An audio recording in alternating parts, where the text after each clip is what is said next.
I'm Dave Coulter, and I can't thank you enough for coming out. The Rochester Public Library on a Thursday afternoon is the latest town hall for new Oakland County Executive David Coulter. Can you talk about what we're doing to help homeless in Oakland County? The questions Coulter gets range from deer crashes to financial stability to school safety. I'm going to be a county executive that's willing to work with everybody. No political party has a monopoly on great ideas, and I want to hear from good ideas no matter where they come from. It's been 27 years since there was a new county exec.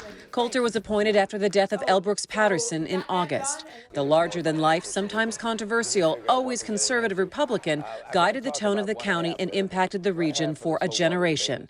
Now, residents of a slowly changing Oakland County want to know who Coulter is and what he stands for. You know, I was prepared on some level. I had been an Oakland County Commissioner for 8 years, and then I was mayor of Ferndale for 9 years. So I have some public service experience, and I understand how government works. But this is a big job, and you know, going from Ferndale, which is 20,000 people, to Oakland County, which is 1.25 million people, it's a lot of the same issues, but on a much greater magnitude. You really touched on the fact that Brooks Patterson was synonymous with Oakland County for many years, and really his footprint looms large. People can look now and say, how does your leadership differ, and what direction will that then take Oakland County in? Yeah. And you know, I have a lot of respect for Brooks Patterson, and he laid a great foundation for Oakland County. And he was an icon. So I've told people I'm not trying to be Brooks Patterson or the next Brooks Patterson. I can only try to be the best version of myself that I can be. And my particular leadership style is collaborative. I don't pretend to have all the answers, but I think what I'm good at and what government can be good at is as a convener and bringing the right people together to work on issues, get all the perspectives. So the first thing, besides getting my leadership team in place, that I had to do is we had to pass a budget in Oakland County, and it was due in about 3 weeks after my appointment. So as if that wasn't challenging enough, I laid down the marker that I wanted the budget to be passed unanimously. So we reached out to the Republicans, the Democrats. We made sure everybody's voice was heard. We tried to incorporate what everybody was thinking and asking about in the budget. And I'm really proud of the fact that by the end of September, we passed a 3-year balanced budget unanimously in Oakland County. I think it's interesting that you bring up Washington and the polarization there of the parties, because people would look at Oakland County now and say, usually a Republican stronghold. Now you have a Democrat who's the county executive. You have a majority of Democrats as the county commissioners. How does that change the direction of the county? Do you believe that there's any change in the direction now? Well, I do believe there's a change, but it's a change that's been happening. This didn't happen overnight or with my appointment. You know, Governor Whitmer carried Oakland County by 17 points. Hillary Clinton won Oakland County. So this is a county that's been trending blue for a while now, and as a result, some of those sort of more democratic or progressive policies have begun to be adopted. But certainly with me here now as sort of the figurehead in the county, I think a lot of people's expectations are that it will change, and it will, but not in a drastic way. You know, we have a great foundation in Oakland County. We do some things really, really well. Financially, we're in a very good place. That 3-year balanced budget that I mentioned is very important to me.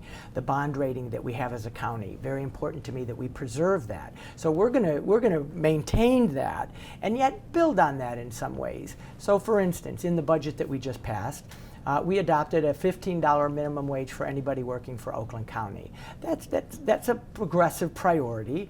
We got safe drinking water stations in all of the high schools and all of the elementary schools across Oakland County, because health is a priority for me, and safe drinking water is really important. So we were able to get that in the budget. So you're going to see us do some of those kinds of priorities that I care about, and I think some of those are bipartisan anyway. What do you think the perception is of Oakland County?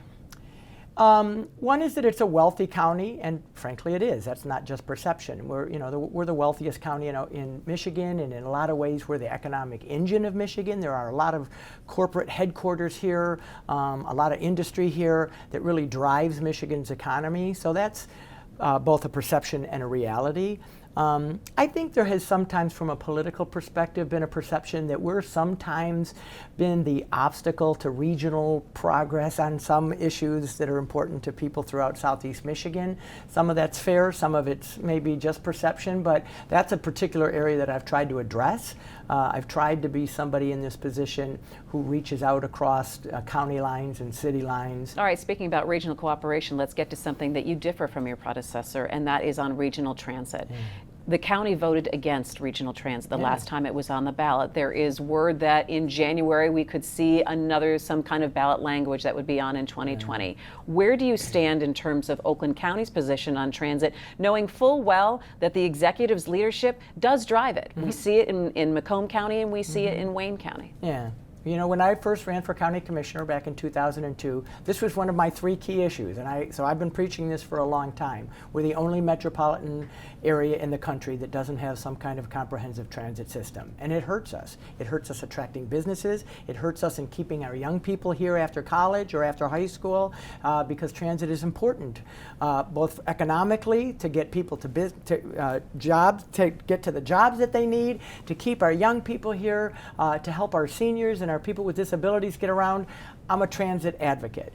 But as you brought up, in 2016, that plan did not pass. Now, it didn't pass overwhelmingly in Macomb, but some people forget it didn't pass in Oakland either. So one of the first things I said is the plan is more important than the timing of when we do it. So we're working with the leaders in the region to see if we can't get to a plan that the voters would be more comfortable with. I don't want to just dust off the old plan and say, now we've got an executive who supports transit, so let's just do that. There were reasons, and I think fairly legitimate reasons, why Oakland voters rejected that plan in 2016. So my job is to see if we can't craft a new plan that incorporates some of the concerns that voters had last time and see if we can't get that before them. What are your conversations like with Mark Hackle and Warren Evans?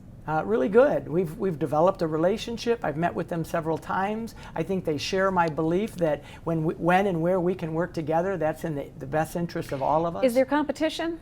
Like, you want that business to come to Oakland County, they want that business to come to Wayne County? Not really. I don't like to play that game. You know, this game of poaching a business from Macomb or Wayne, and then they poach a business from ours, that's a zero-sum game that does nothing for Michigan and nothing for the region. So I'm not interested in that. In fact, I was really proud to join the Detroit Regional Partnership, which is a group of the regional leaders and CEOs on economic development issues. That's a board that my predecessor didn't want to serve on. But their mission is to attract businesses to Michigan, and specifically to Southeast Michigan. But what they do is they bring them to the region, and then it's up to us to get them to our counties. But even there, I think that if we can bring them to Southeast Michigan, we'll all each get our fair share. Oakland County is going to get its fair share of businesses because of the quality of life here, because it's a great county with a lot of great assets. But you know what? If Macomb gets a business, some of our residents are going to work there and they'll cross those county lines. Same thing with Wayne. So we're really trying to do this in a way that's not competitive but is collaborative. And we're off to a good start.